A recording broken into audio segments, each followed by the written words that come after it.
જય માતાજી, જય શ્રી કૃષ્ણ બધાને। ચલો આજે હું બનાવું છું મસાલા રોટલા, એટલે મેં કહી દીધું ચલો એને બતાવી દઉં।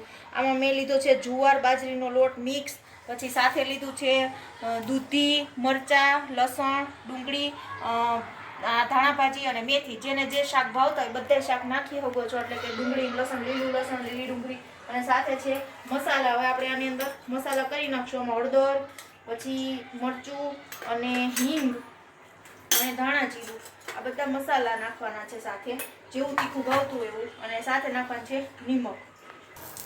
ચલો જો આપણે આ મેથીનો રોટલો થવા માંડ્યો છે ને બીજો રોટલો આપણે ટીપાઈ માંડ્યા છે મસાલા રોટલો।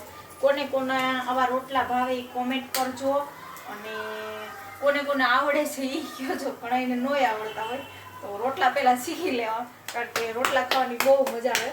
એટલે આ રીતના અમે તો ટીપીએ। તમે કેવી રીતના બનાવો છો? થાબડીને બનાવો છો કે ટીપીને બનાવો છો? અને આ જો આપણે ગરમ ગરમ રોટલા, આ રોટલા મોડા છે અને હજી તીખા રોટલા એકદમ તીખા બનશે દર્શન માટે, તો આવું ટેક્સચર આવશે એમાં રોટલામાં। આ રોટલો આપણો એક સાઈડનો શેકાઈ ગયો। જો દર્શન રોટલા જમવા બેસી ગયા, આપણે હમણાં રોટલા બનાવ્યા હતા અને એ ચાખે છે। પપ્પાએ ચાખી લીધો। કેવો બન્યો છે પપ્પા? આમ તો મજા આવે એવું છે ને બસ। હાલો તમારે કેવો લાગ્યો? મસ્ત લાગ્યો ને? જો આપણી થાળી તૈયાર, દર્શનની થાળી તૈયાર, ને દર્શનને રોટલો કેવો બન્યો? સારો, તીખો સારો ને? જો અમારા ઢીંગુબેન, જેને મારો વિડીયો સારો લાગ્યો એ લાઈક કરજો, શેર કરજો અને સબસ્ક્રાઈબ કરવાનું ભૂલતા નહીં। Bye bye.